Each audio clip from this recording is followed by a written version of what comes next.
Ok, super, on est diffusé sur Facebook. Bonjour à tous, bienvenue à ce premier live Facebook de Clickodoc. Alors, aujourd'hui est la journée de lutte contre l'endométriose, une maladie qui touche de nombreuses femmes.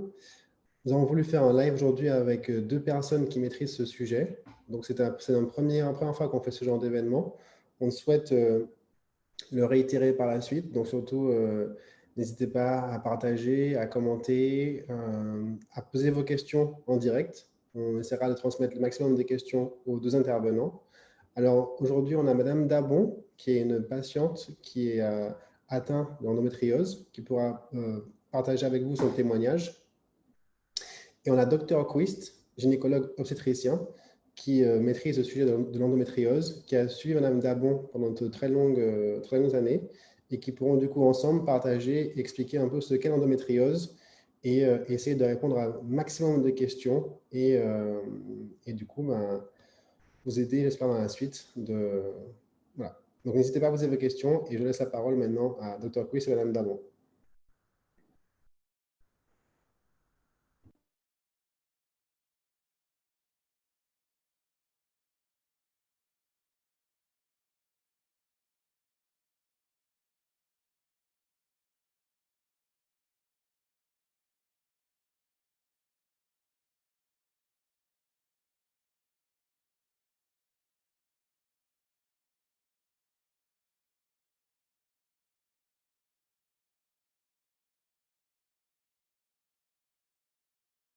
Et discuter avec vous de cette pathologie qui m'intéresse beaucoup et essayer de faire le point avec vous. Nathalie. Bonjour, Nathalie Dabon. Je suis atteinte de cette maladie depuis une trentaine d'années. J'en ai fait mon cheval de bataille et je milite aujourd'hui, enfin depuis de très nombreuses années aussi, pour la reconnaissance de cette maladie. Je souhaite informer les femmes, les informer de leurs droits, leur permettre d'évoquer leurs souffrances et de chercher tout ce qui pourrait leur permettre de mieux vivre avec. Alors, on va commencer. Qu'est-ce que l'endométriose, qui est la première des questions qu'on va se poser. Si on peut avoir la diapositive, la première diapositive, parler un peu de l'endométriose. Voilà, qu'est-ce que l'endométriose? C'est difficile à expliquer comme ça en deux mots. Qu'est-ce que l'endométriose? L'endométriose, si on en parle aujourd'hui ouvertement, et je mets cette plaque exprès, je veux rendre hommage à toutes ces femmes qui ont osé mettre leur intimité à nu, alors qu'elles sont connues, qu'on peut les reconnaître, qui ont osé aller sur des plateaux, dans des lives, pour mettre leur intimité à nu, parler de leurs règles, des caillots, des douleurs, pour qu'on parle en fait de cette maladie, parce que c'est une maladie qui est connue depuis très longtemps. En médecine, on la connaît. Moi, quand j'étais étudiant, on m'apprenait cette maladie, mais on ne la prenait pas en compte, parce que ce sont des femmes qui souffraient, donc ce n'est pas quelque chose qui était pour nous très important. Et ces femmes ont osé venir sur la place publique en parler. Et moi, je tiens à leur rendre hommage. Et toutes les fois où je suis invité, je montre leur visage. J'en montre ici 4, mais il y en a bien d'autres qui ont osé le faire et franchir le pas. Alors, l'endométriose touche une femme sur 10. Ça fait beaucoup de monde de par le monde. Et quand on s'adresse simplement aux femmes qui viennent en consultation pour les douleurs, c'est 40%. Quand on s'adresse aux femmes qui viennent en consultation parce qu'ils cherchent à avoir un enfant et n'y arrivent pas, c'est 50%. Ça fait quand même beaucoup de monde. La première des symptômes que les femmes nous amènent, c'est la douleur. Au départ, cette douleur, elle est cyclique. Elle vient à chaque règle. C'est au moment des règles que les jeunes filles ont mal. Ça commence aux premières règles, ont mal. Et au fur et à mesure que la maladie évolue, les douleurs deviennent des douleurs permanentes. On n'a plus mal au moment des règles, on a mal à l'ovulation, on a mal avant les règles, on a mal au rapport, et on a mal en fait tout le temps. Et ce sont des douleurs qui sont excessivement fortes. Et souvent d'ailleurs, quand on qualifie une douleur, on demande aux patientes sur une échelle de 1 à 10, où est-ce que vous mettrez le curseur de votre douleur? Et les femmes qui ont eu l'endométriose nous disent souvent, mais moi, ma douleur, elle est au-delà de 10. Votre échelle de 10 est même moindre que ce que moi j'éprouve. Et le plus dur pour ces femmes, c'est une douleur qui n'est pas reconnue, au moins reconnue suffisamment tôt. Quand la jeune fille en parle à sa mère, sa mère lui dit c'est normal qu'on ait mal quand on a des règles. Quand, in fine, au bout de 2 ou 3 ans, on l'amène chez le médecin qui fait quelques examens sommaires, le médecin va dire j'ai rien trouvé, donc ce sont des choses normales qui arrivent à toutes les jeunes filles, donnent un calmant. Et ce n'est que souvent bien plus tard, au bout de 7 à 10 ans, qu'on arrive à mettre un nom sur cette maladie et qu'on arrive à nommer cette endométriose. Donc cette fille, pendant 7 ou 10 ans, souffre un calvaire que personne en fait ne reconnaît. Cette douleur, elle a plusieurs types, les manifestations sont nombreuses et Nathalie va nous parler un tout petit peu de ce qu'elle ressent et de ce qu'elle entend ressentir par d'autres femmes qui souffrent d'endométriose. Alors en fait, c'est un mélange de tout ça en fonction du moment. C'est parfois un fil de barbelé qui me serre les organes, qui brûle, qui pénètre. On sent une sensation de feu. D'autres fois, ce sont des brûlures acides. Et puis, il y a surtout les spasmes qui arrivent comme un éclair et qui disparaissent.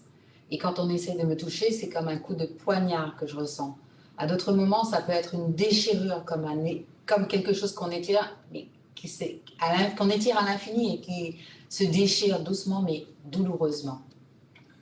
Ce sont quand même ces types de douleurs qui sont très importants. Alors, on peut se poser la question, pourquoi cette douleur? Et là, on arrive à la question qu'on avait eu à poser tout à fait au départ, pourquoi cette douleur? Mais avant d'expliquer pourquoi cette douleur, j'aimerais qu'on nous lise un peu ce que Alcé a écrit sur sa page Instagram et que j'aimerais que vous compreniez bien ce que veut dire l'endométriose. Si vous souffrez d'endométriose, sachez que vous n'êtes pas seul. Je connais la souffrance et la déprime qui vont avec. Je sais ce que ça fait de se sentir prisonnière et affaiblie, de louper les cours, de ne pas aller au boulot, ou pire encore d'y aller et d'avoir mal toute la journée, d'avoir l'impression d'être prise au piège de son propre corps, de s'inquiéter de la possibilité de ne jamais avoir d'enfant ou de prendre des traitements des plus bizarres. On ne m'a diagnostiqué que très récemment, après des années à souffrir, à être pliée en deux en coulisses à cause de la douleur, à ravaler mes larmes en avion, au point que j'en vomissais ou que je m'évanouissais. Les médecins me disaient que j'étais un vrai bébé qui ne supportait pas d'avoir ses règles. J'étais diagnostiquée à tort d'un syndrome des ovaires polykystiques. J'en passe, et des meilleurs, bien sûr. Quand j'ai appris que j'étais atteinte d'endométriose, j'étais partagée. Je n'étais pas folle, je ne faisais pas du cinéma. J'avais une bonne raison de trouver que le monde s'effondrait. En même temps, c'était terrifiant. Si vous avez besoin d'en parler, n'hésitez pas. J'ai réussi à me construire une vie incroyable, survoltée et imprévisible, malgré l'endo. Voilà un tout petit peu ce que vivent ces femmes et elle décrit bien ça. Alcé est une chanteuse qui est très connue aux États-Unis et qui peut se soigner et aller voir tous les grands spécialistes et malgré ça, elle souffre quand même un calvaire. Alors pourquoi l'endométriose? Voilà, à l'intérieur de l'utérus, il y a une muqueuse qu'on appelle endomètre, d'où le nom d'ailleurs d'endométriose. Cette muqueuse, c'est celle qui s'épaissit pour accueillir le bébé. Et quand le bébé ne vient pas, ça s'élimine sous forme de règles. Donc les règles, en fait, c'est la muqueuse utérine qui n'a pas accueilli de bébé qui s'élimine. Et chaque mois, ça se répète ainsi. Mais chez les femmes qui ont une endométriose, cette muqueuse, au lieu de se trouver à sa place normale qui est à l'intérieur de l'utérus, on en trouve également ailleurs. Ailleurs, c'est-à-dire sur les ovaires, sur les trompes, sur ce qu'on appelle le péritoine, sur derrière l'utérus, tout un endroit incongru où elle ne doit pas être, ce n'est pas sa place. Alors pourquoi la muqueuse se trouve là? Il y a plusieurs hypothèses qui l'expliquent, qui essaient de l'expliquer, mais il n'y a aucune qui nous satisfasse vraiment. Il y en a beaucoup qui disent que le sang reflue par les trompes, entraînant avec elle des débris de muqueuse qui vont donc à l'intérieur du ventre et s'implanter. Mais quand nous faisons une échographie à toutes nos femmes pendant les règles, on trouve qu'il y a du sang dans le ventre. Donc, toutes les femmes l'ont, alors qu'il n'y a qu'une femme sur 10 qui a une endométriose. Alors, cette muqueuse, c'est ce que vous voyez là sous forme de nodules. Ces nodules rouges ou bleus que vous voyez sont des nodules de muqueuse endométriale qui sont à des endroits incongrus. Et comme dans le corps, à chaque fois, quand quelque chose est à un endroit incongru, le corps va chercher à le rejeter. Donc, ça va entraîner ce qu'on appelle une inflammation. Cette inflammation guérira et quand ça va saigner encore cette muqueuse, ça va encore entraîner une inflammation. D'inflammation en inflammation, on arrive à ce qu'on appelle une adhérence, des accolements qui vont se passer et des organes vont être comprimés les uns aux autres et des nerfs vont rentrer dans cet accolement et c'est pour ça que certaines jeunes dames ont mal à des endroits incongrus. Elles ont une endométriose au niveau de l'ovaire, mais elles ont mal à la jambe. Et les médecins ont des problèmes pour comprendre pourquoi une endométriose au niveau de l'ovaire donne des douleurs au niveau de la jambe. C'est parce que le nerf obturateur qui innerve la jambe passe à côté de l'ovaire et il y a une compression de ce nerf qui fait que cette endométriose va comprimer le nerf et l'irradiation se fait dans la jambe. Voilà, ça c'est un ventre normal. C'est comme si vous regardez le ventre à partir du nombril. Vous avez l'utérus qui est ce gros machin au milieu, de chaque côté les trompes, et les ovaires qui sont les petits trucs en blanc que vous voyez, ils sont tout petits. Et tout le reste, c'est le péritoine pelvien. Ici, vous avez les ovaires qui ont grossi beaucoup. Vous avez les deux grosses masses que vous avez. Vous reconnaissez toujours l'utérus, les trompes, et les deux grosses masses que vous avez, ce sont deux kystes endométriosiques. Quand vous ouvrez, ils contiennent du sang.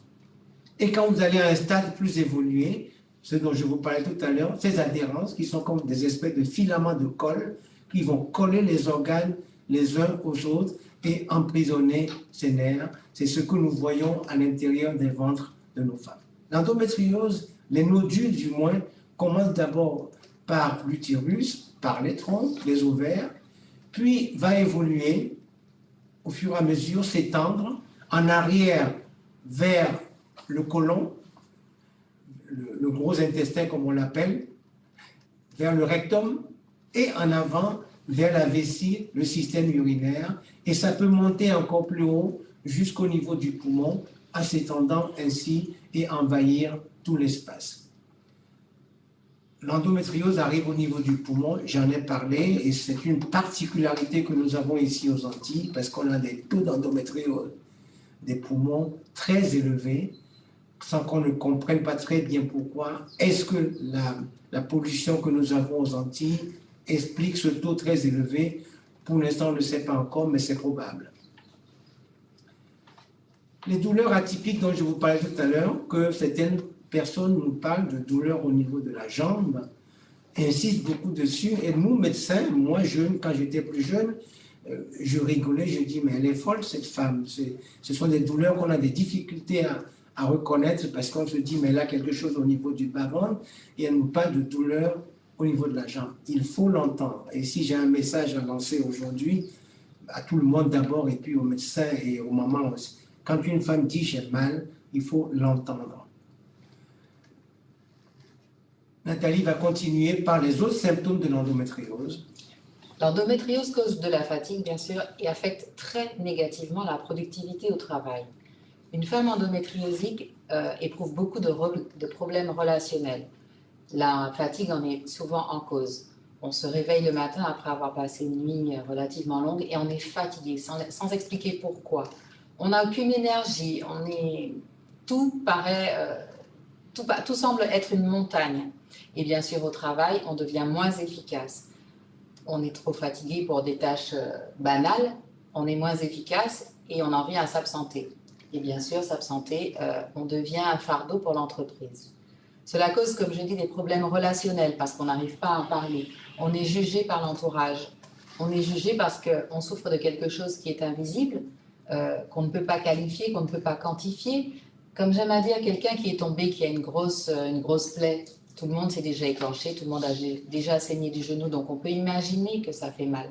Mais l'endométriose, elle est invisible, c'est un handicap qui est invisible.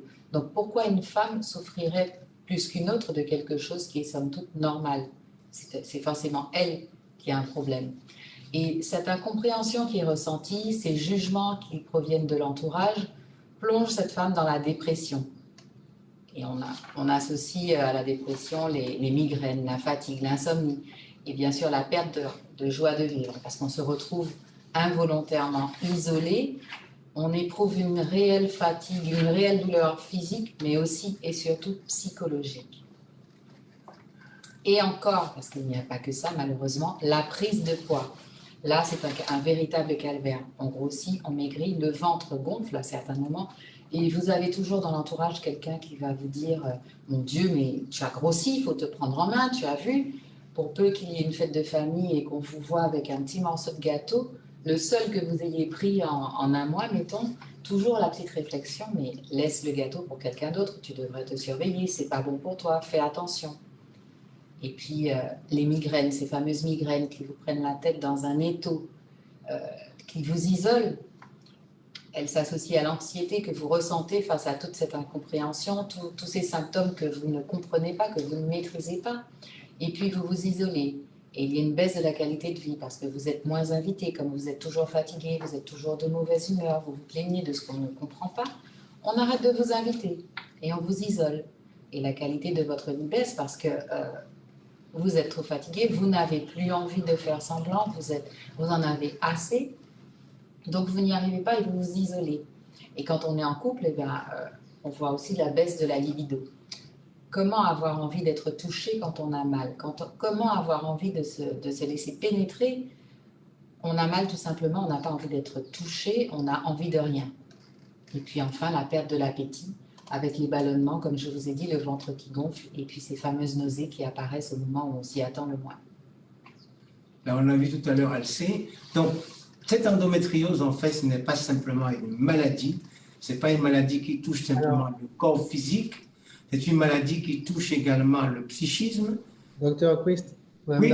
on a quelques questions quand même qui arrivent. Est-ce que je peux me permettre de poser juste une petite question?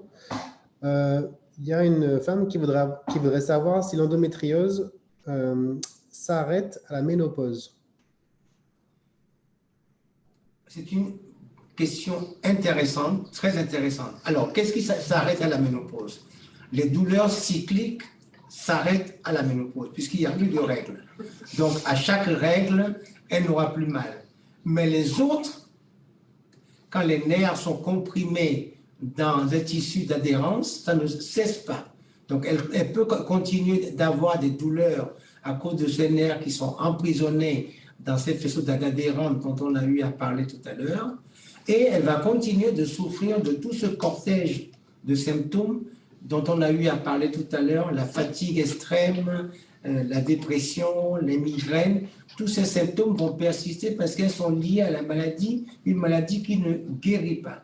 Donc, la ménopause, effectivement, va enlever les douleurs cycliques, les douleurs qui viennent de manière régulière, mais ne va pas enlever les autres symptômes de l'endométriose, qui, eux, vont malheureusement persister. Et c'est pour ça qu'une femme qui a une endométriose doit apprendre à vivre avec, et tout à l'heure, on lui dira comment elle va vivre avec cette maladie le plus longtemps possible. Alors, et on peut vivre avec. Alors justement, peut-être que ça va rejoindre cette partie de vivre avec. Il y a des questions aussi sur la consommation d'alcool, la cigarette. Est-ce que ça affecte l'endométriose? Est-ce que ça renforce les douleurs? Quel est l'impact de ce genre de consommation? Alors, tout à l'heure, quand on parlera du traitement de l'endométriose, de la prise en charge de l'endométriose, il y aura un chapitre très important sur le changement de mode de vie. Une femme qui a une endométriose doit avoir un comportement particulier pour prendre en charge la maladie. Et dans ce changement de mode de vie, l'alimentation va jouer un rôle. Les toxiques dont vous parlez vont jouer également un rôle qu'il va falloir écarter nécessairement de sa vie parce que c'est incompatible avec l'endométriose. Alors, s'il n'y a pas de questions, on peut continuer pour l'instant. Donc, l'endométriose, ce n'est pas simplement une maladie qui touche le corps, c'est également un mal à dire qui touche son psychisme, son moral, et c'est également un mal à vivre qui touche sa vie sociale et son symbolique, sa vie religieuse. Tout est bouleversé, c'est-à-dire que tout l'univers de cette femme va être touché par cette endométriose. Nathalie?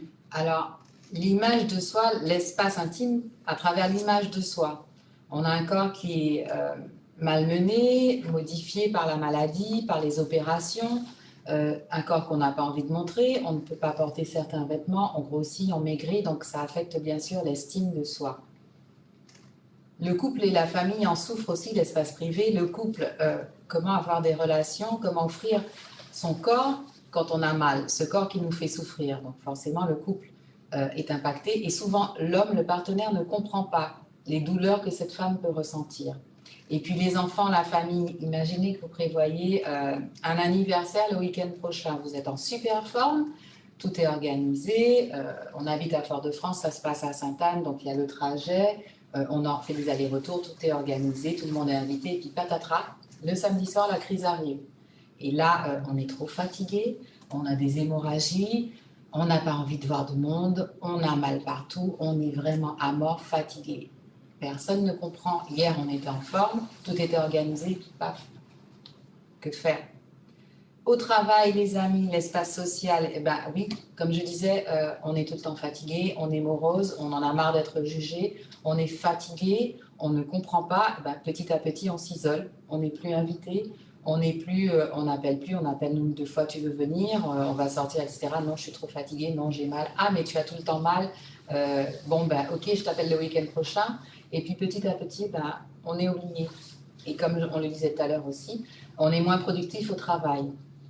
Et enfin, la vie sociale et associative, eh ben, on n'a plus envie de sortir, on n'est plus invité, on n'a plus envie de sortir, on s'isole. Et voilà, tous les différents espaces de la vie sont affectés. Et on ressent ce fameux baisse de sentiment du bien-être. Alors, quelles sont les causes de cette maladie? Voilà, on ne sait pas. Jusqu'à maintenant, nous ne savons pas. Alors qu'on connaît cette maladie depuis très longtemps, jusqu'à maintenant, on ne connaît pas la cause exacte de cette maladie. Pourquoi une femme sur 10 a cette maladie d'endométriose? On a des hypothèses sur lesquelles nous travaillons. Génétiques, les facteurs génétiques doivent probablement jouer un rôle puisqu'on a des familles d'endométriose, on a des familles des gens qui, de mère en fille, ont des endométrioses, mais ça n'explique pas tout. Des facteurs d'immunité, où il y a un déséquilibre au niveau de l'immunité des personnes, des facteurs hormonaux, des facteurs environnementaux, surtout ici dans notre pays où nous sommes impactés par l'environnement ici, et des facteurs psychologiques. Tous ces facteurs jouent, mais on ne sait pas lequel est prépondérant et s'il y a un facteur au-dessus de tout ça et que ceux-ci ne sont que des facteurs aggravants de la maladie. Les recherches sont en cours et là je peux dire à nos filles, nos endoguelles qui écoutent aujourd'hui qu'il y a énormément de recherches sur l'endométriose qui se font à tous les niveaux génétiques, au niveau des micro-ARN, du stress oxydatif, de l'immunité, et que moi, je pense que dans les 3, 4, 5 ans qui viennent, on connaîtra mieux la maladie et on pourra mieux la prendre en charge. Comment savoir si on est atteint d'endométriose? Comment savoir si on est atteint d'endométriose? Le diagnostic. Le diagnostic, et ça c'est intéressant pour nos mamans, pour nos mères, de ne plus dire à leurs enfants que c'est normal d'avoir mal au niveau des règles. Il y a 2 types de douleurs de la jeune fille qui a mal pendant ses règles. La dysménorrhée essentielle, comme nous l'appelons en médecine, et l'endométriose. La dysménorrhée essentielle, la jeune fille a mal le premier jour, le deuxième jour ça baisse un peu, et le troisième jour, elle n'a plus mal du tout. Dans l'endométriose, la jeune fille a mal du début de ses règles jusqu'à la fin, et même parfois, quelques jours après, elle continue d'avoir mal. La deuxième chose, c'est l'abondance des règles. La dysménorrhée essentielle, la jeune fille a des règles abondantes le deuxième jour, et à partir du troisième jour, ça commence à baisser. Dans l'endométriose, les règles sont abondantes durant toute la durée. Et un facteur aussi qui est très important, c'est l'évolution de la douleur avec l'âge. La dysménorrhée essentielle, quand la fille grandit, les douleurs diminuent. À 12 ans, elle a mal. À 14 ans, elle a moins mal. À 16 ans, elle a moins mal. Et à 18 ans, elle n'a plus mal du tout. Dans l'endométriose, c'est tout l'inverse. Au fur et à mesure qu'elle grandit, la douleur augmente. Donc, quand vous êtes dans une situation de ce type, où les douleurs durent pendant toute la durée des règles, où les règles sont abondantes durant toute la durée, et au fur et à mesure que vous prenez de l'âge, la douleur augmente, il faut penser à l'endométriose. Et demander au médecin de faire quelques examens pour pouvoir diagnostiquer cette maladie. Aujourd'hui, c'est l'imagerie qui permet de faire l'examen. Moi, quand j'étais plus jeune médecin, à la paroscopie, c'est ce qu'on faisait, qui est une petite opération. On faisait un trou au niveau du nombril et on regardait avec une caméra. Et maintenant, on le fait que très, très, très rarement quand les symptômes sont là et que les images ne nous montrent pas d'endométriose. Parfois, on est obligé d'aller jusqu'à l'opération, mais c'est surtout une échographie et une URM qui est faite par des gens compétents qui savent interpréter les images. Et je peux dire qu'en Martinique, ici, on a des radiologues, on en a 3 ou 4 qui connaissent bien la maladie et qui nous interprètent bien les échographies et bien les IRM. La nouveauté c'est nous arrive maintenant des prises de sang, qui fait que si on a des symptômes d'endométriose et que nos images ne nous confirment pas ces symptômes, on peut faire des prises de sang qui peuvent nous orienter. Le premier qui est sorti, c'est le MIF. Et il y a une autre prise de sang qui est sortie, qui est une combinaison de 4 corps qu'on va doser.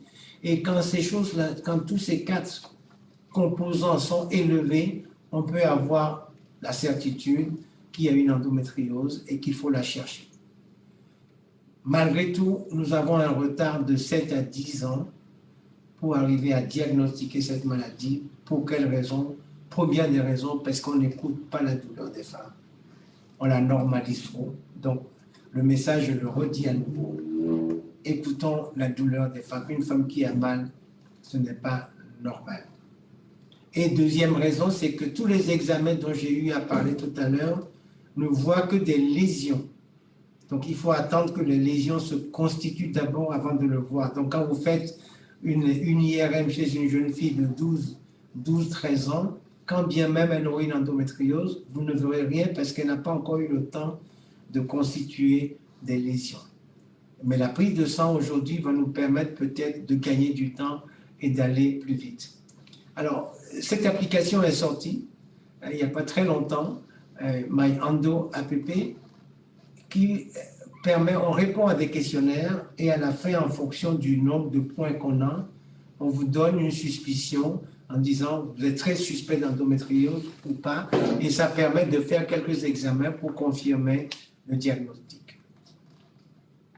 Nathalie? Mais comment traiter, comment prendre en charge l'endométriose? Alors, comme c'est une maladie dont on ne connaît pas la cause, on ne peut pas guérir. Donc, on n'a que 3 objectifs pour nous médecins. Le premier objectif, c'est stabiliser la maladie, faire en sorte qu'elle n'évolue pas. Le deuxième objectif, c'est permettre à cette jeune dame d'avoir des enfants. Tout faire pour préserver sa fertilité. Et le troisième objectif, c'est améliorer la qualité de vie de cette jeune fille, la qualité de vie qui est très altérée, comme on l'a dit tout à l'heure, beaucoup plus haut dans les symptômes que nous avons vus. Alors, aujourd'hui, qu'est-ce qu'on nous conseille de faire? Comme l'endométriose est une maladie multiforme qui touche énormément de relents avec la dépression, les problèmes psychologiques, les douleurs, on nous conseille, nous médecins, de ne pas prendre en charge une endométriose seule. Que quand nous avons une jeune dame qui se présente à nous pour une endométriose, de nous réunir dans ce que nous appelons des RCP, et qui est une réunion de plusieurs spécialistes. Il y a dans cette réunion des psychologues, des gynécologues, des urologues, des digestifs, d'examiner le dossier et de déterminer une stratégie de traitement. Une fois que la stratégie est déterminée, bien sûr, le médecin généraliste ou le gynécologue peut prendre en charge cette stratégie. Et cette stratégie est basée sur 3 choses: calmer la douleur et stabiliser l'évolution de cette maladie. Voilà les 2 objectifs que nous avons. Puisqu'on ne peut pas guérir cette maladie, on peut au moins essayer de calmer la douleur et de stabiliser l'évolution. Calmer la douleur, là également, c'est un challenge extraordinaire. Tout à l'heure, je vous ai parlé de deux types de douleurs éventuelles. Je vous ai dit qu'il y a une inflammation. Et je vous ai dit également que des nerfs sont emprisonnés dans ces adhérences. Donc, on a des douleurs de type inflammatoire, neurologique. Et en plus, s'ajoute à ça tout le retentissement psychologique de cette douleur. Donc, si on veut être efficace, il va falloir prendre en charge toutes ces trois choses en même temps, ce qui est très difficile et ce qui prend énormément de temps. Donc, il faut associer les médicaments et ce que j'appellerais les médecines douces. Moi, je vais parler de la mienne, qui est les médicaments, je suis médecin, et Nathalie tout à l'heure nous parlera de ce que la médecine douce peut nous apporter dans la prise en charge de la douleur. Alors, donc on est rentré directement dans la médecine douce. Bon, allons-y tout de suite. Alors là, on voit une posture de yoga. Le yoga qui fait partie des gymnastiques douces. Donc la première posture qui est proposée, c'est la pose de l'enfant. Comme on voit sur l'image, il s'agit de détendre le corps, de détendre le dos, tout en recherchant, vous êtes passé trop vite, détendre le dos pour éprouver un certain soulagement. Il y a, quand on peut aussi, la posture du cobra. Là aussi, on va chercher à détendre le bas du dos. On est soit les bras tendus, soit appuyé sur les coudes. Et il y a enfin le squat. Donc ces postures sont juste des propositions. Elles sont à pratiquer en fonction de sa souplesse et surtout de son confort. Ce sont juste des suggestions, ce ne sont pas des obligations. Et puis il y a enfin, celle la plus classique, les jambes relevées contre le mur. Parmi toutes les techniques que l'on propose, il y a l'acupuncture, l'hypnose et la naturopathie.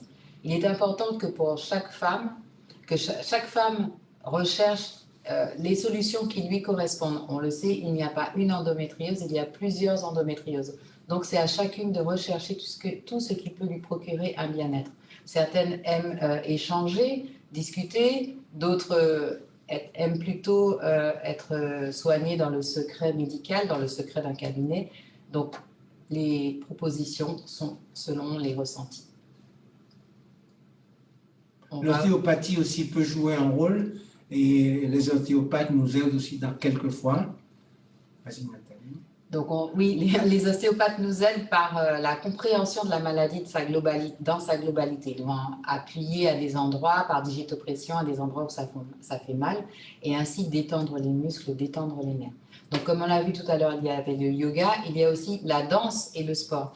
Je crois, Dr. Puis, que c'est à Montréal qu'une université a proposé des cours de danse, a mené une étude et a conclu que la danse pouvait amener un certain bien-être. C'est une étude qui a été menée à l'Université de Montréal, effectivement, qui montre que la danse peut appréhender la douleur.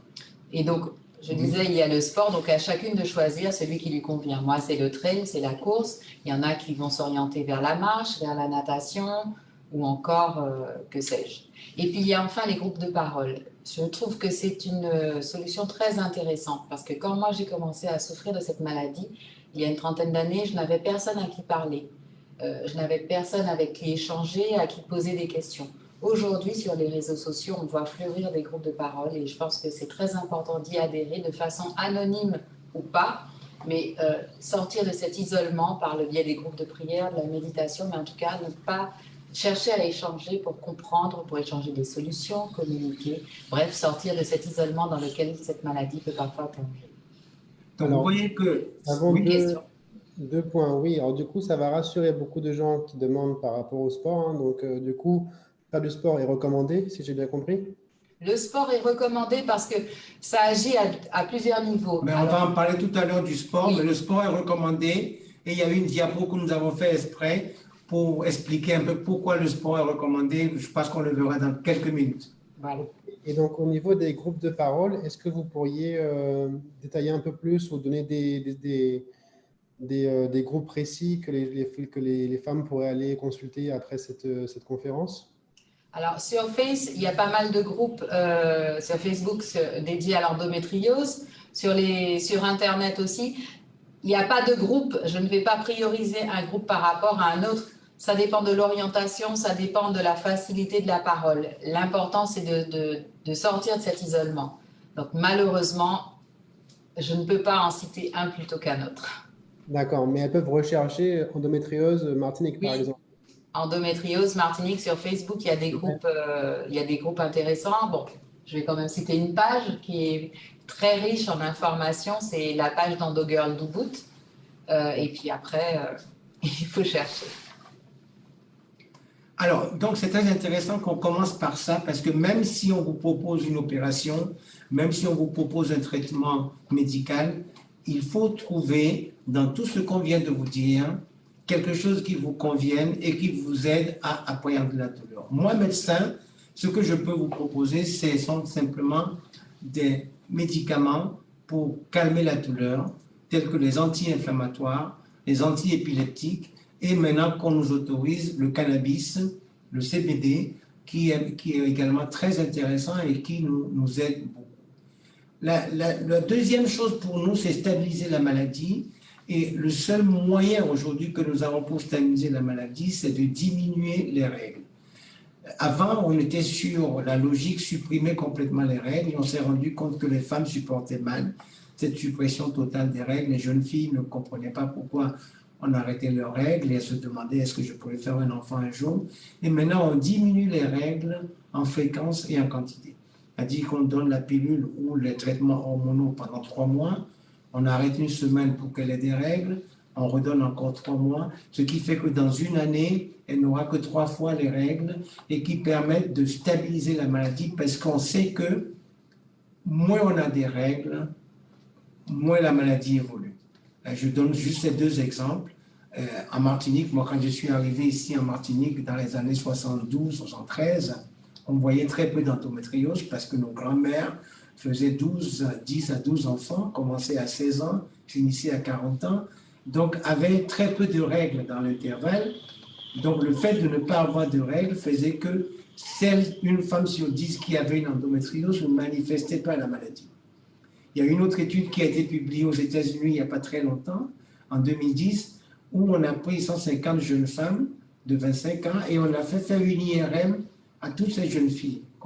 Et on a divisé ces jeunes filles en 2 groupes. Un groupe qui a pris la pilule de 16 ans jusqu'à 25 ans, donc qui avait soit pas de règles ou très peu de règles, et un autre groupe qui n'en a pas pris du tout. Et on s'est rendu compte que dans le groupe pilule, il y avait moins d'endométriose que dans le groupe qui n'a pas pris la pilule. Donc on sait que le fait d'avoir moins de règles stoppe la maladie ou au moins arrête son évolution rapide. Alors, on n'a que les hormones à prendre. Ces hormones ont tous des inconvénients. Je ne connais aucun traitement hormonal qui n'ait pas d'inconvénients. On essaie de les gérer au mieux, mais le médecin saura expliquer comment gérer ces inconvénients de ces traitements hormonaux.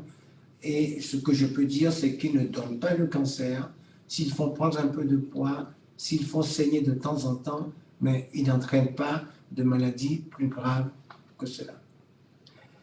L'intervention chirurgicale, quelquefois on est obligé. On est obligé. Avant on opérait beaucoup, on opère moins maintenant parce que malheureusement ça ne résout pas le problème de l'endométriose, puisque même quand on a enlevé les lésions que nous voyons, au bout de 5-6 ans, d'autres lésions peuvent revenir, donc la maladie récidive. Donc on opère plus tout le temps. On ne perd que si les douleurs sont très fortes, et qu'aucun de nos médicaments et la médecine douce dont on a eu à parler tout à l'heure n'arrive pas à résoudre, on est obligé d'opérer pour libérer ces organes qui sont collés les uns contre les autres, emprisonnant des nerfs. On opère. On opère également pour sauver certains organes. Je vous ai dit tout à l'heure que l'endométriose, elle commence d'abord au niveau de l'utérus, des trompes de l'ovaire, et peut s'étendre à l'intestin, à la vessie, aux uretères, jusqu'aux poumons. Quand ces organes importants et nobles sont attaqués, il faut opérer pour les sauver. Et on opère également si on pense qu'une petite intervention peut permettre à cette jeune fille de faire des enfants. On opère moins, mais on opère beaucoup mieux maintenant. Maintenant, quand vous voyez les interventions d'endométriose, c'est plus du tout ce qu'on avait avant. Là, vous voyez opérer avec un robot chirurgical. Ce chirurgien que vous voyez là à votre gauche sur son vidéo, là, son système vidéo, a mis les instruments dans le ventre avec juste une infirmière à côté pour tenir la caméra et à partir donc de son système vidéo va guider ces instruments qui vont aller Donc, opérer pour lui, ce n'est plus lui qui est à côté de la patiente pour opérer. Donc, on opère beaucoup mieux, de manière beaucoup plus précise, avec des instruments qui fait qu'on arrive qu'à détruire les lésions et on ne détruit pas les organes sains. Les femmes atteintes d'endométriose peuvent-elles tomber enceintes? Bonne nouvelle. Ça, c'est la bonne nouvelle. C'est-à-dire que 50% des femmes qui ont une endométriose peuvent avoir naturellement des enfants. Ça veut dire qu'avoir une endométriose ne veut pas nécessairement dire être stérile. Bon, ça veut dire aussi que la moitié des femmes qui ont une endométriose auront des difficultés à avoir un enfant et seront amenées à consulter un jour un médecin. Et ce médecin, aujourd'hui, on lui recommande surtout d'aller rapidement en fécondation in vitro s'il voit que la grossesse ne vient pas assez vite et de ne pas faire tous les traitements hormonaux que nous faisons habituellement pour permettre aux femmes de faire des enfants, parce que ces traitements hormonaux vont plutôt aggraver la maladie. Alors ça, c'est important pour le futur, parce que c'est autorisé en France maintenant. On peut congeler les ovules. Pourquoi est-ce que c'est important? Parce que l'endométriose, en raison de l'inflammation que ça entraîne, en raison des différentes interventions que la femme va être amenée à subir, en raison des traitements hormonaux qu'elle va arriver à avoir, ces ovules vont devenir de moins en moins performants. Ça veut dire qu'à 30 ans déjà, elle aura des ovules qui sont moins performants qu'à 20 ans. Ce qu'on conseille aujourd'hui, c'est qu'une jeune fille de 20-25 ans qui sait qu'elle a une endométriose, surtout si cette endométriose évolue vite, on a l'autorisation aujourd'hui en France de congeler ses ovules. Pour que si plus tard, vers 28, 30, 35 ans, elle veut faire un enfant et qu'elle n'y arrive pas parce que ses ovules ont vieilli, entre guillemets, qu'elle puisse recourir à ces ovules congelés pour pouvoir faire son enfant. Ça, c'est une avancée extraordinaire pour nos jeunes filles qui ont une endométriose. Alors, je mets cette plaque, c'est important quand une jeune fille a une endométriose et qu'elle est enceinte, de le signaler à son gynécologue si ce n'est pas lui qui la suivait avant, ou à la sage-femme. Parce que la maladie endométriosique va entraîner un certain nombre de complications particulières. Et quand on le sait à l'avance, quand on sait à l'avance que la femme a une endométriose, on peut anticiper et prévenir ces complications. C'est la prématurité qui est plus fréquente chez les femmes qui ont une endométriose qu'ailleurs. C'est la prééclampsie. La prééclampsie, c'est la tension qui s'élève rapidement en fin de grossesse et qu'on peut anticiper également si on sait que la femme a une endométriose. On va anticiper et mettre en place des stratégies telles que le repos, un certain nombre de traitements. La césarienne est plus fréquente chez les femmes qui ont une endométriose et les hémorragies internes également. Donc, un certain nombre de complications qu'on sait liées à la maladie et il faut absolument qu'on le sache de manière à anticiper et les prévenir. Alors, l'endométriose et les cancers, ça c'est un travail que j'ai lu hier, c'est très récent, d'une étude coréenne qui a été faite en Corée sur 179 000 femmes. On a pris donc des femmes qui avaient une endométriose et des femmes qui n'avaient pas d'endométriose, qu'on a suivi sur 10 ans. Et l'étude a été publiée il n'y a pas très longtemps, au mois de février. Et on s'est rendu compte que les femmes qui ont une endométriose avaient un risque de cancer légèrement plus élevé que les femmes qui n'en avaient pas. C'est très léger, mais il faut quand même le signaler. Ces cancers, c'est les cancers de l'ovaire, les cancers de l'utérus, les cancers du sein et thyroïde. Mais la nouvelle également, et ce qui est intéressant, quand on adopte un mode de vie, une hygiène de vie, on peut arriver à diminuer ces risques. Et nous parlerons tout à l'heure de cette hygiène de vie qu'il faut adopter. Je vous mets ça en exergue ici. Quand on a une bonne alimentation, un bon réseau social, le bien-être, quand on gère le stress et quand on fait du sport, on peut arriver à diminuer ces risques. Nous en parlerons tout à l'heure. Et maintenant, je pose la question pour Nathalie. Au-delà de ces traitements, est-ce que la modification de son mode de vie peut nous aider? Ah oui, tout à fait. C'est d'ailleurs très important. Ah, ça c'est quoi? Ah oui, voilà. Voilà, alors modifier son mode de vie, ça passe par quoi? Tout d'abord, ça passe par une bonne alimentation. Alors, on va privilégier les viandes blanches, les poissons gras, on va faire une belle place aux légumes, aux fruits, et on va choisir les bonnes graisses. Mais on va aussi supprimer la viande rouge et surtout les charcuteries. Enfin, on va se bâtir un réseau social. On l'a dit tout à l'heure, il est important d'adhérer à des groupes de parole, sortir de cet isolement dans lequel on est involontairement plongé. Donc, retisser un réseau retisser des liens avec ses amis, les groupes de parole, et puis on va réapprendre à sortir. Enfin, on va rechercher le bien-être dans son corps. Ça passe par quoi? Par la pratique du sport, par tout ce qui peut nous amener à retrouver le goût d'être bien dans son corps. Donc, le sport va nous permettre d'éliminer les graisses. Je pense qu'on va développer tout à l'heure un petit peu les bienfaits du sport, Dr. Quist. Alors, le bien-être, j'aimerais aussi dire deux choses sur le bien-être. C'est trois choses que je voulais dire sur le bien-être. C'est un, aimer se sentir aimé. Deux, être utile, avoir quelque chose qui vous rend utile. Et troisièmement, trouver un sens à sa vie. Donc, dans la recherche du bien-être, il faut aller aussi vers ces genres de choses qui nous aident aussi beaucoup dans la prise en charge de l'endométriose. Il faut apprendre à gérer son stress. Le stress, on le sait, est très oxydatif. Et enfin, retrouver le plaisir d'exister dans son corps. Donc, ça s'associe à la recherche du bien-être. Aimer ce corps qui, malheureusement, nous fait souffrir.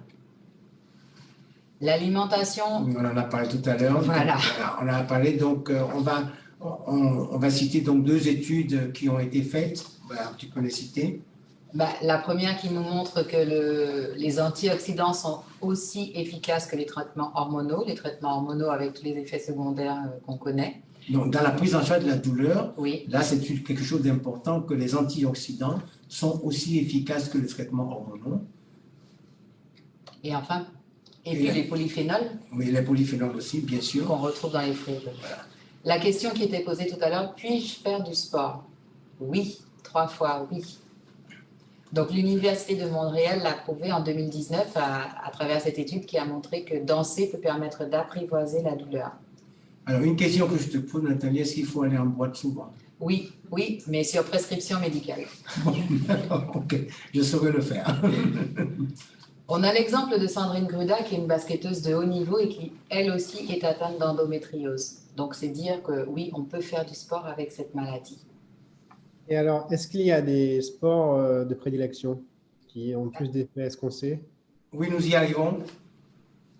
On y arrive. Donc, la pratique du sport va permettre de diminuer l'inflammation dans le corps et ainsi booster l'immunité. En pratiquant le sport, on a souvent des décharges d'endorphine. L'endorphine, agit comme de la morphine naturelle sur le corps et elle permet de calmer la douleur. Et enfin, la pratique de ce sport va permettre de retenir le calcium dans les os puisqu'elle va les fortifier. Le sport agit aussi sur l'esprit.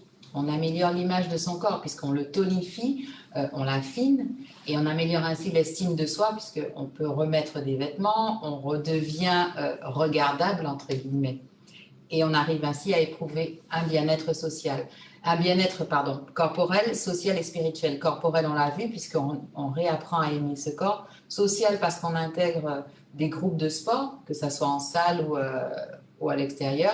Et enfin spirituel parce qu'on retrouve une certaine paix au niveau de l'esprit.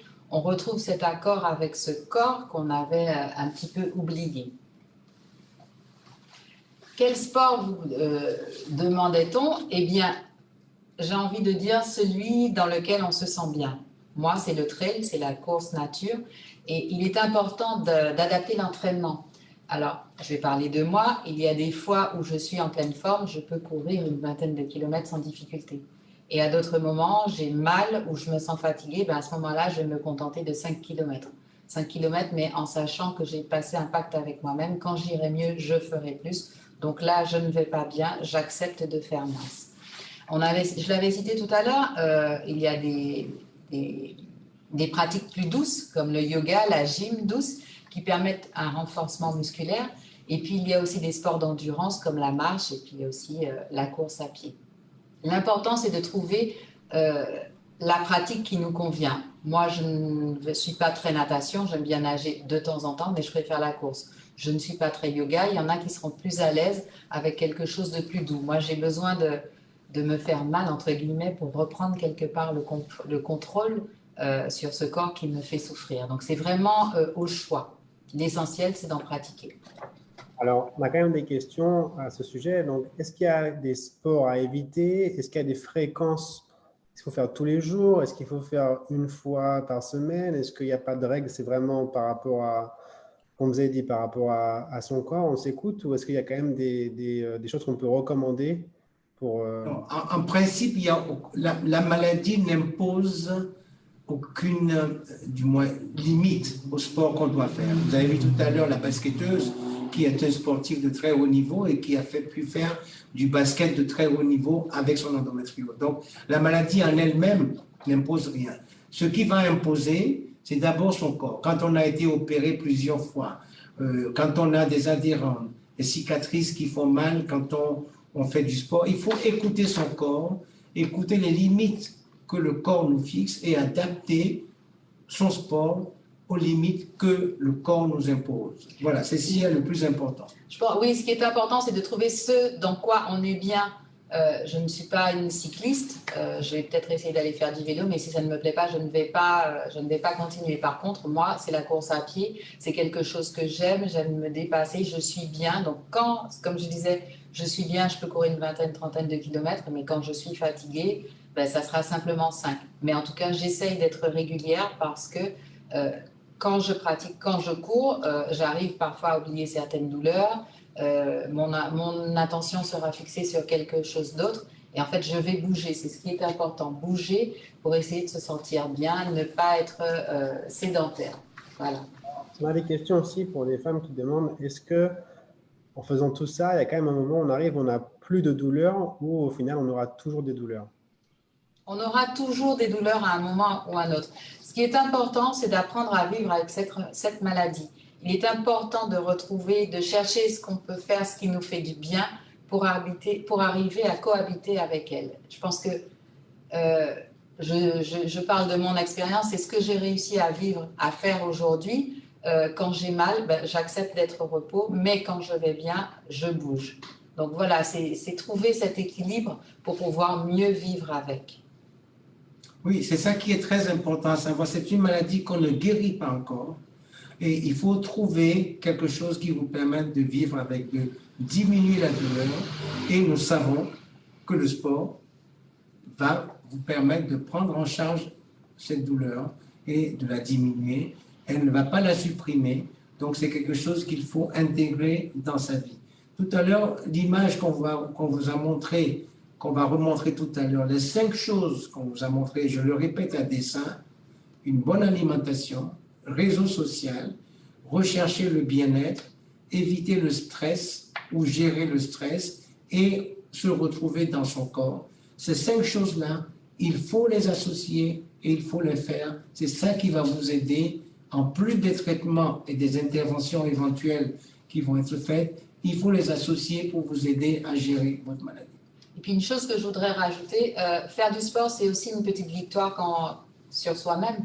Oui. Parce que assister à un entraînement et puis pour la première fois se dire j'ai tenu qu'une demi-heure, je suis trop fatiguée pour continuer. Ok, aujourd'hui j'ai fait une demi-heure. Dans 3 jours, dans 5 jours, je vais retourner à ce même cours et je vais réussir à tenir 1 heure. Et là, c'est quand même une petite victoire sur soi-même, c'est une fierté. Et puis petit à petit, on va voir qu'on se sent bien.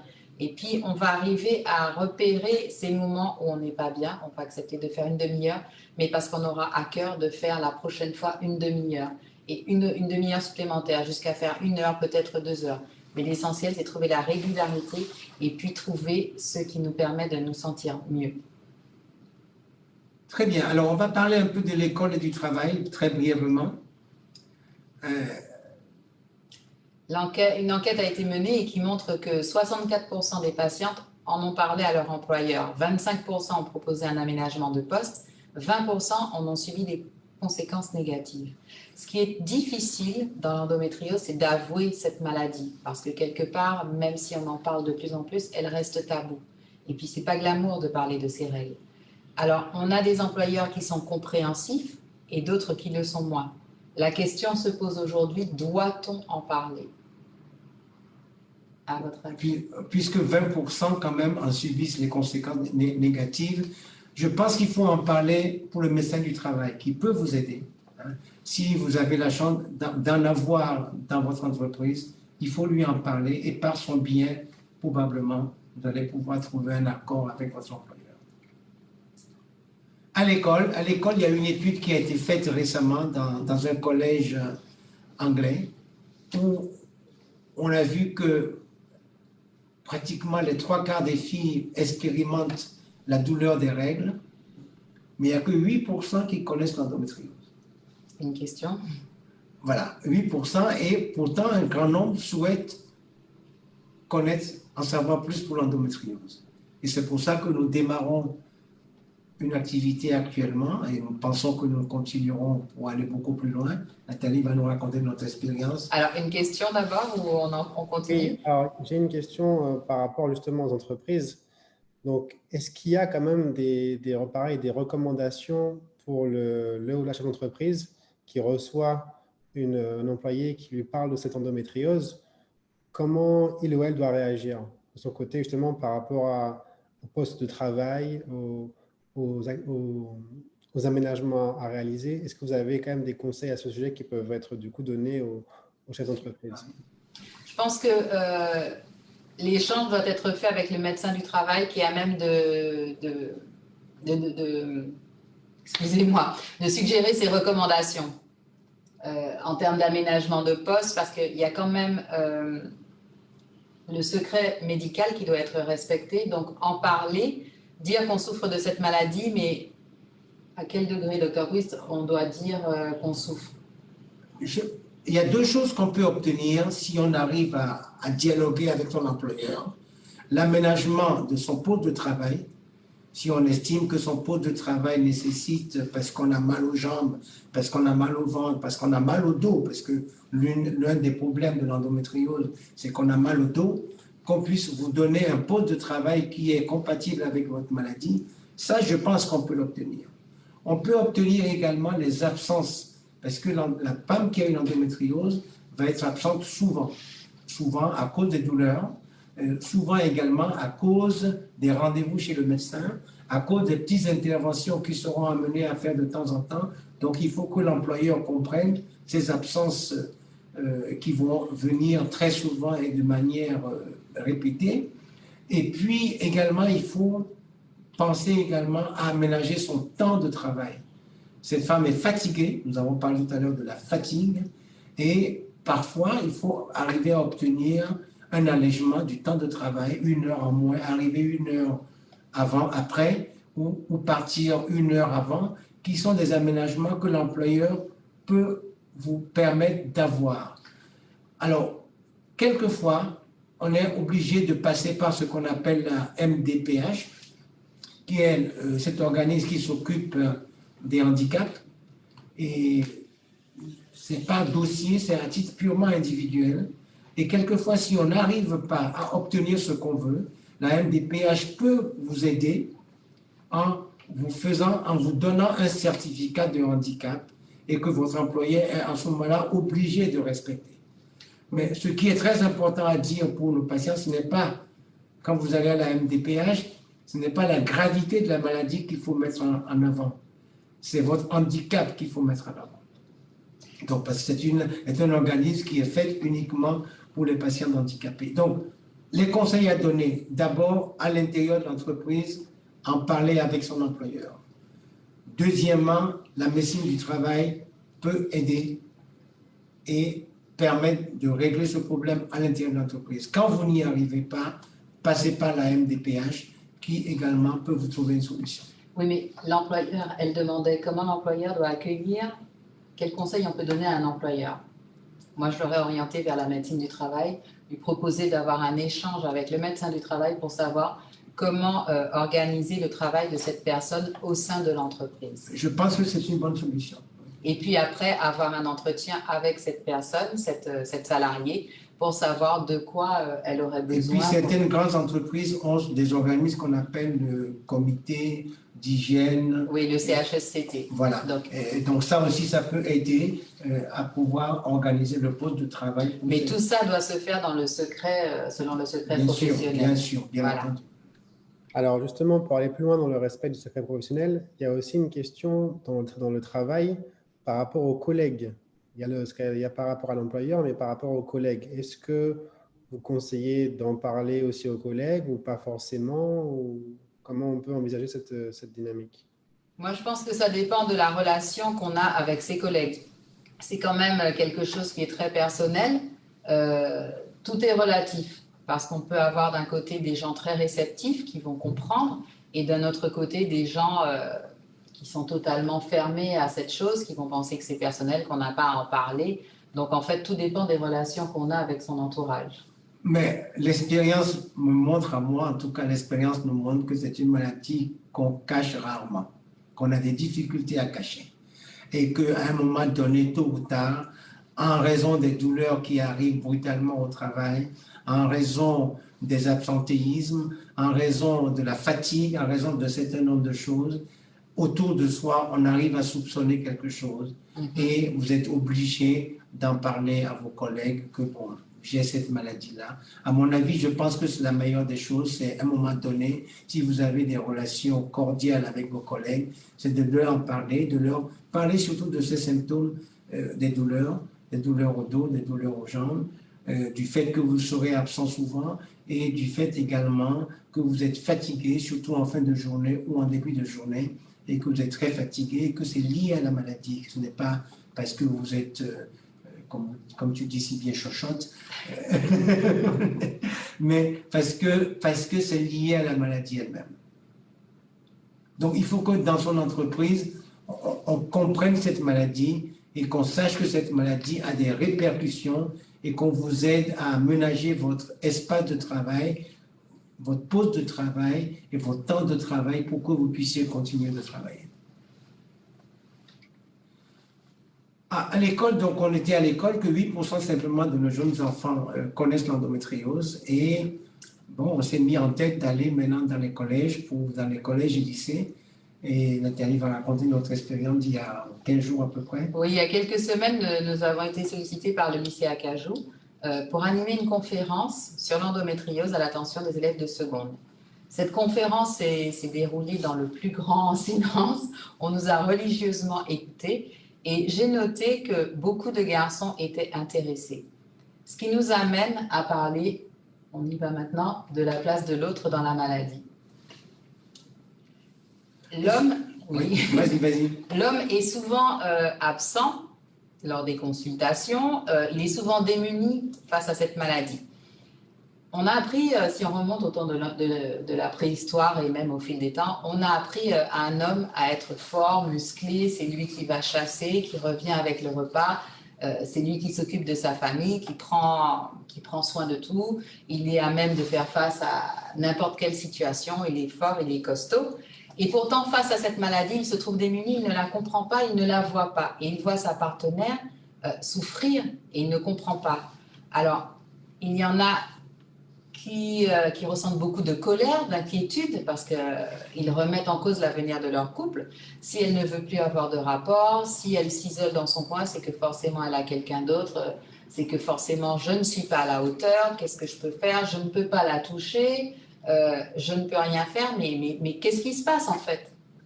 Et c'est pour ça que nous, médecins, nous devons de plus en plus intégrer les hommes dans nos consultations d'endométriose pour les amener à comprendre cette maladie et à pouvoir accompagner leur épouse dans cette maladie. Ne pas les isoler comme on le fait jusqu'à maintenant parce qu'ils vivent vraiment un calvaire, parce qu'ils ont l'air impuissants devant ce qui se passe.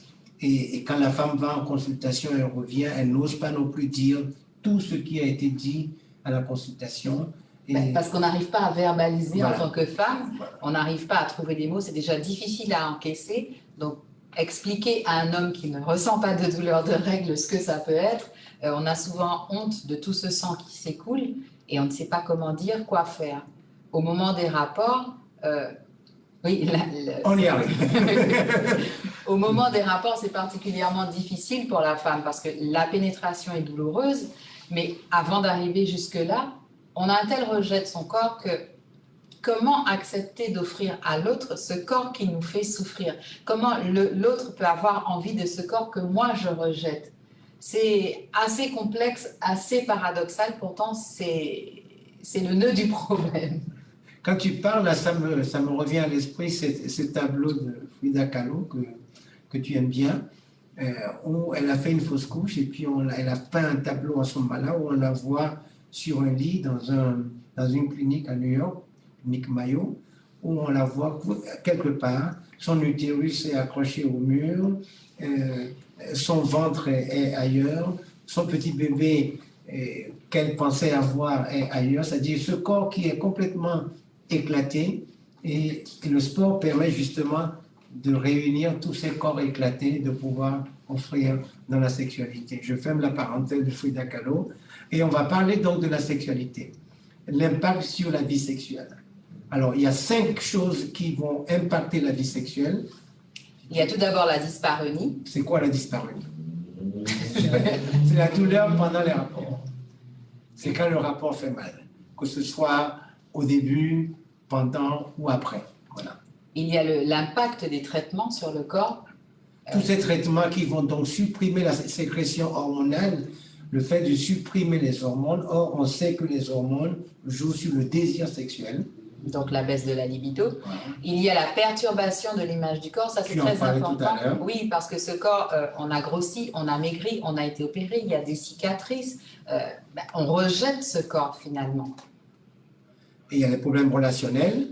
Comment parler, comment dire ce qui fait mal, ce qui ne fait pas mal, comment en parler tout simplement. Et puis il y a la dépression avec son cortège de migraines, de fatigue. Alors toutes ces 5 choses sont là en même temps et vont impacter sur sa sexualité. La dyspareunie, pour nous médecins, c'est le 3e symptôme que les femmes nous amènent. Il y a la douleur d'abord qui nous amène. 2e symptôme qui nous amène, qu'on voit en consultation, c'est l'infertilité, la difficulté à avoir un enfant. Et la dyspareunie, c'est le rapport qui fait mal, qui est le 3e symptôme que les femmes nous amènent. Alors, cette dyspareunie est due au fait que souvent les endométrioses se trouvent derrière l'utérus, au fond du vagin. Et à ce moment-là, quand l'homme touche ces nodules d'endométriose pendant le rapport, pendant la pénétration, effectivement, ça peut faire très mal. Et comme la femme va savoir qu'elle va avoir mal, elle va anticiper en entraînant des contractures musculaires à cause de la peur qu'elle a en anticipant d'avoir mal. Donc, il y a la douleur inflammatoire due au nodule et en même temps la contracture musculaire qui est liée à ça. Alors, les traitements, on en a parlé tout à l'heure, que comme ça diminue les hormones, bien sûr, il y a une baisse du désir sexuel. Il y a l'image du corps, on nous en a parlé en long et en large tout à l'heure de cette image du corps qui est perturbée, les problèmes relationnels, la dépression et la question de savoir maintenant qu'est-ce qu'il faut faire. Eh bien, il faut en communiquer, en parler entre vous. C'est pas très évident, mais pourtant, c'est l'une des choses qui va permettre de dénouer le nœud. Échanger, parler à son médecin, comme je l'ai dit, intégrer des groupes de parole, tout faire pour essayer de trouver des solutions. Il faut agir sur le désir. Le désir est lié à un certain nombre d'éléments. Et l'un des éléments, c'est nos organes des sens, ce que nous apportent nos organes des sens. L'homme est sensible surtout au visuel. La vue d'un corps nu entraîne le désir chez l'homme, alors que chez la femme, c'est plus le toucher et la parole qui va jouer. Ce n'est pas tellement le visuel qui va jouer chez l'homme. Donc, il faut connaître ces choses-là, savoir une différence qui existe entre l'homme et la femme, et pour savoir sur quoi on peut jouer pour pouvoir augmenter le désir. Donc, caresser, et puis savoir parler à sa femme. Dis-moi. Par exemple, dis-moi des mots doux toute la nuit pour que je puisse me réveiller dans les étoiles. C'est merveilleux, ça, de dire à quelqu'un. Il faut apprendre à cultiver nos fantasmes. Alors, un fantasme, c'est un rêve éveillé. c'est quelque chose que nous avons dans nos têtes et qui nous aide à avoir du désir. Ce n'est pas quelque chose à réaliser. On ne réalise pas un fantasme. Ça nous aide simplement à éveiller le désir. Alors, entre autres, on peut citer faire l'amour avec une autre femme, faire l'amour avec un inconnu, faire l'amour dans un lieu insolite ou encore faire l'amour avec 2 hommes. Alors, quelques conseils. Rodolphe a une question, je pense. Oui. Oui, alors c'est un sujet qui intéresse beaucoup de monde, évidemment. On a quelques questions. Alors, il y a une question qui est venue. Est-ce que vous pourriez parler de l'adénomyose? Oui, très bien. D'accord. Vous voulez qu'on en parle tout de suite? Alors, comme je ne connais pas, je ne sais pas. Alors, une autre question, je vais vous soumettre aussi tout de suite. Pour ça, vous pourrez voir, vous pourrez décider. D'accord. Là, il est 11h10. Donc, on finit juste ça et on parle de l'adénomiose tout de suite. Et l'autre question? Oui, l'autre question, c'est pour savoir, pour la congélation des ovules, jusqu'à quel âge on peut le faire?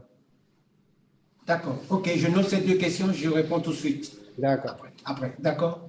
Voilà. Donc, quelques conseils qu'on peut donner donc, à nos jeunes dames pour la sexualité, parce que c'est quand même important de retrouver l'épanouissement sexuel. Première chose. Il faut amener le partenaire à sortir du piège de la performance. Oui, quand on est jeune, à 20 ans, notre objectif, c'est de dire j'ai eu 10 rapports dans la nuit, j'ai eu 15 rapports.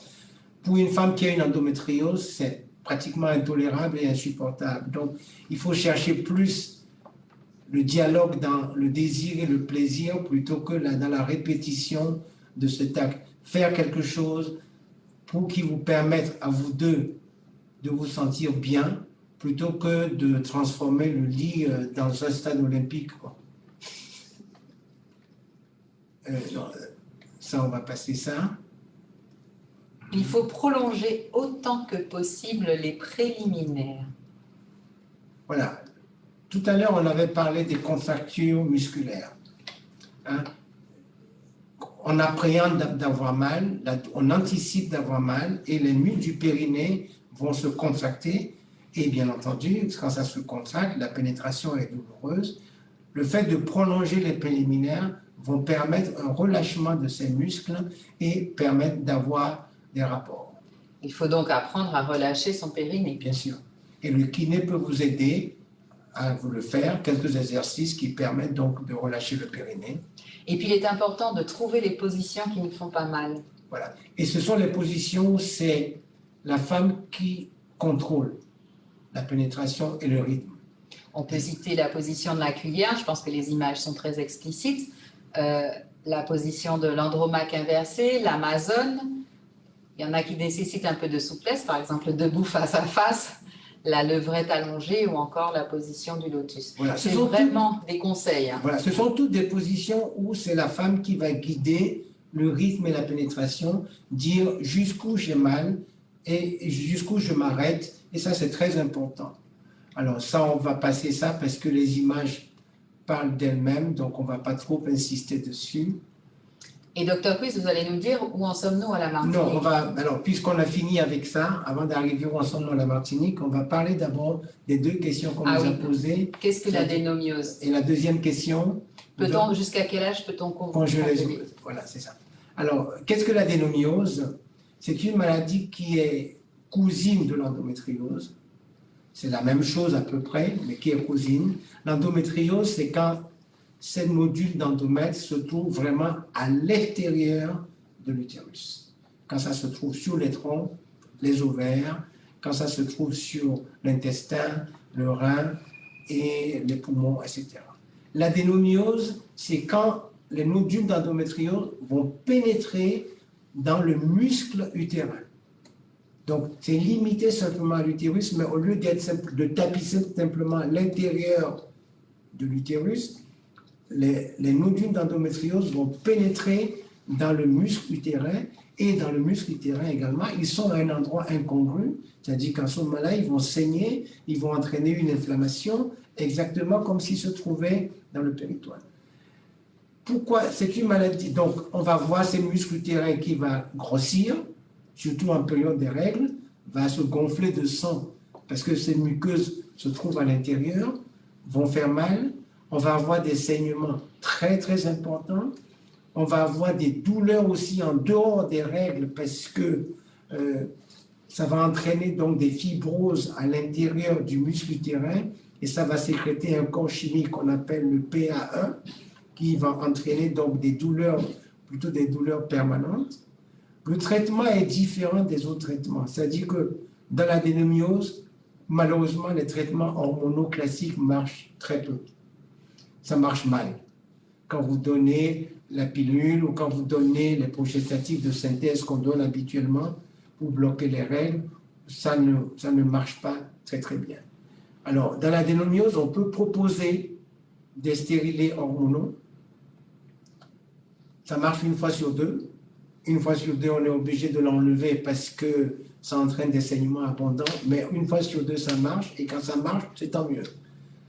On peut proposer ce qu'on appelle maintenant une embolisation, c'est-à-dire qu'on va boucher les artères qui nourrissent l'utérus de manière à ce que l'utérus ne saigne plus, qu'il n'y ait plus de sang qui arrive dans l'utérus.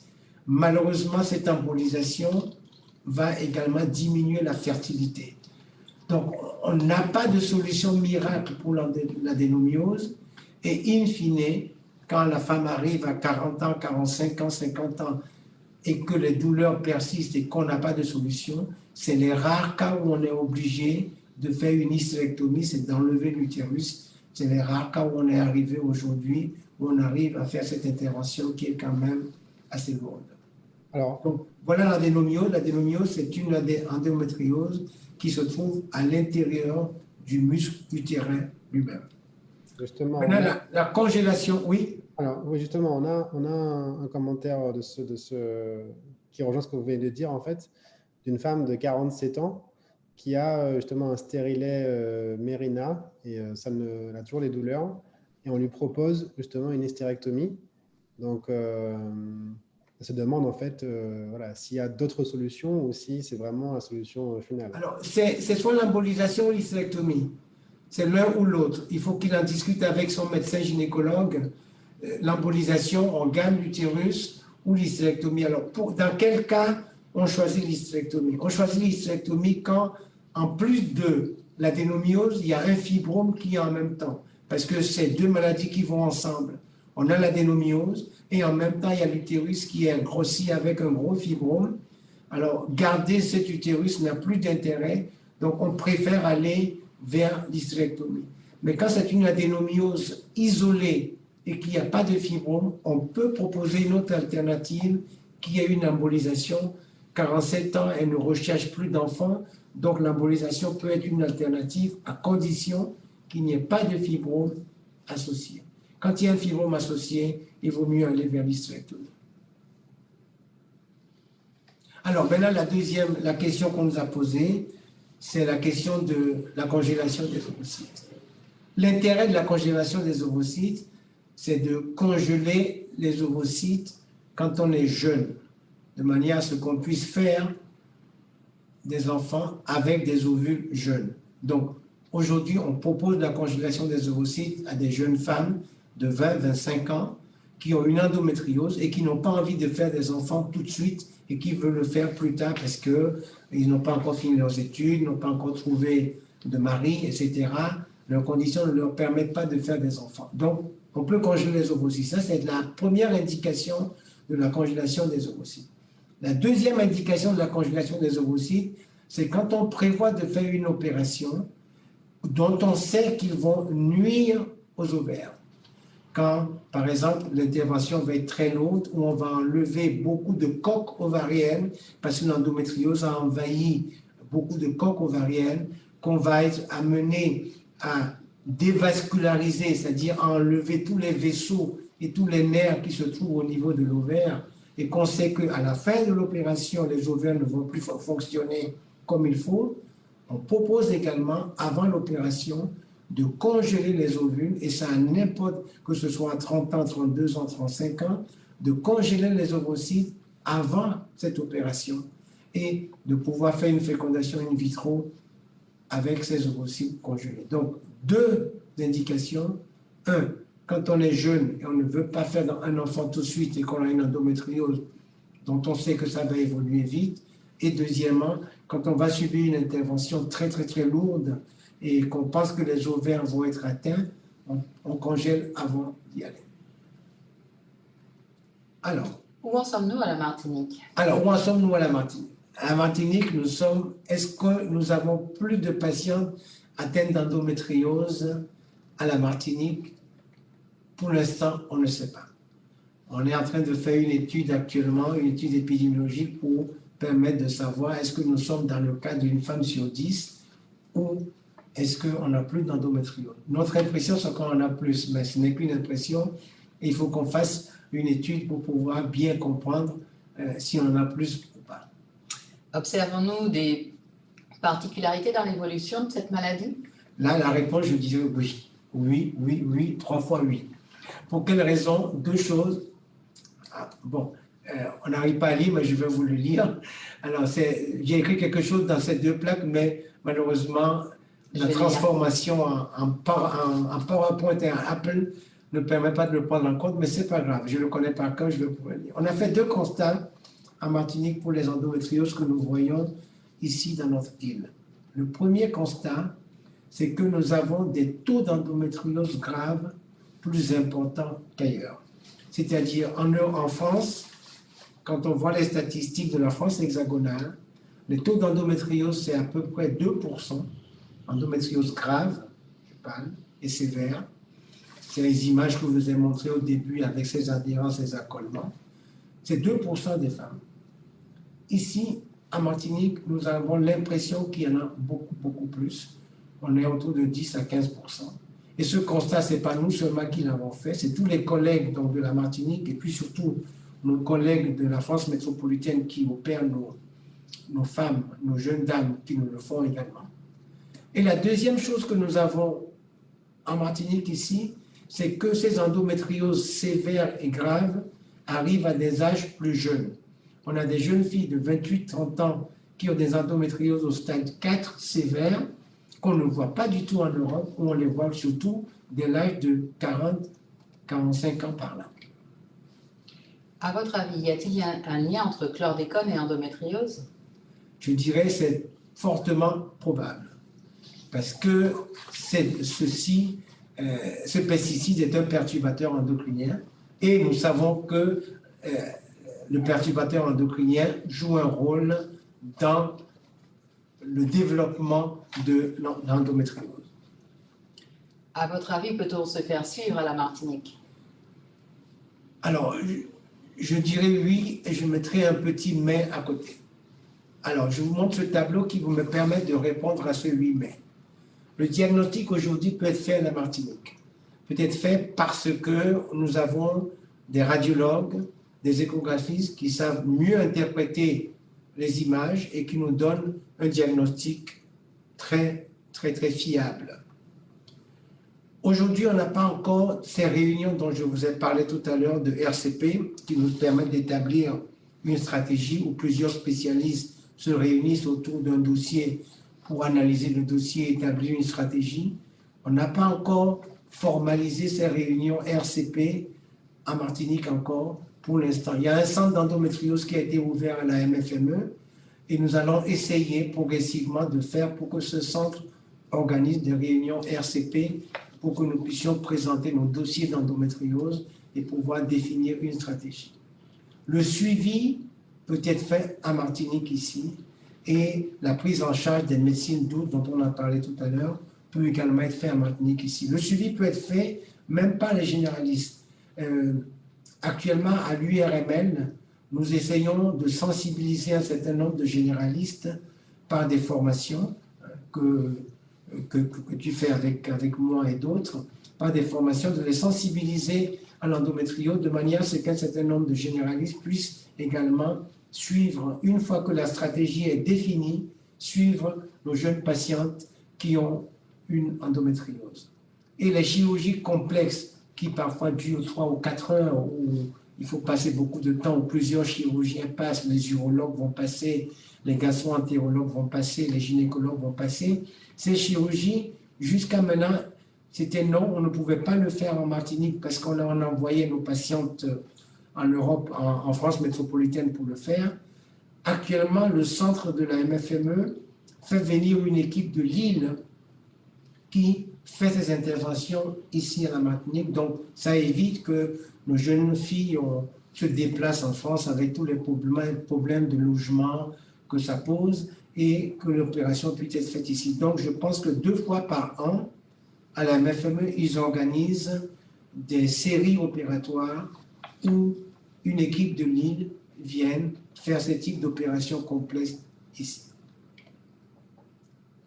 Avoir mal pour une femme, c'est normal? Je te laisse répondre. Mais non, 3 fois non, il faut qu'on l'entende définitivement.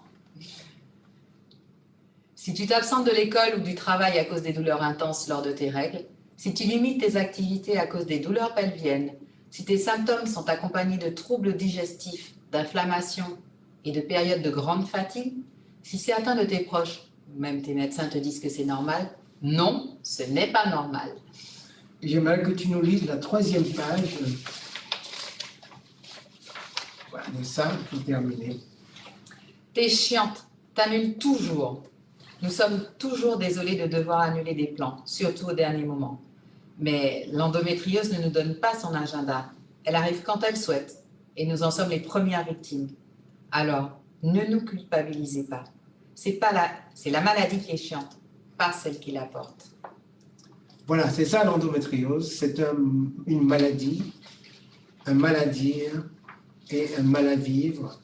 Et il faut que nous puissions prendre en charge tous ces maux en même temps et pouvoir vivre avec. Et je pense qu'on peut vivre avec tout ce qu'on vous a dit tout à l'heure. On a des moyens aujourd'hui de pouvoir vivre avec. Et j'ai l'espérance, et je parle bien du mot espérance, que dans les années qui viennent, on comprendra mieux cette maladie et qu'on pourra trouver une solution beaucoup plus efficace que nous avons jusqu'à maintenant. Tu as une conclusion, Nathalie?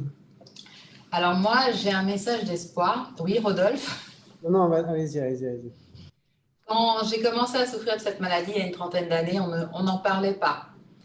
Quand moi j'ai commencé à en parler, tout le monde me disait « mais tais-toi, pourquoi tu parles de ton intimité, ça ne regarde personne, ce sont tes règles, etc. » Quand j'étais absente tous les mois, on me disait oui, que j'étais trop chochotte, que je jouais à l'enfant gâté, que je simulais énormément. Et puis aujourd'hui, à force d'en parler, à force de faire du bruit, on en parle de plus en plus, on voit qu'il y a une autre orientation qui se dessine dans le traitement de cette maladie.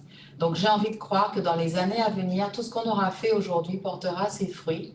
Et plus on aura informé, plus il y aura de personnes averties, d'hommes comme femmes, et plus vite on arrivera vers une solution. Très bien. Alors, écoutez, merci beaucoup pour ce témoignage à tous les deux, pour toutes ces informations. C'était très complet, très intéressant. Donc, si on doit résumer, je pense, en quelques secondes, c'est le fait que c'est une maladie qui existe, hein, qui est très présente et qu'il faut vivre avec, mais qu'il faut en parler.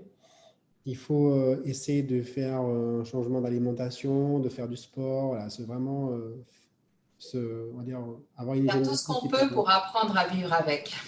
Tout à fait, c'est ça. Et puis, il faut du coup beaucoup plus intégrer son partenaire au suivi de cette pathologie.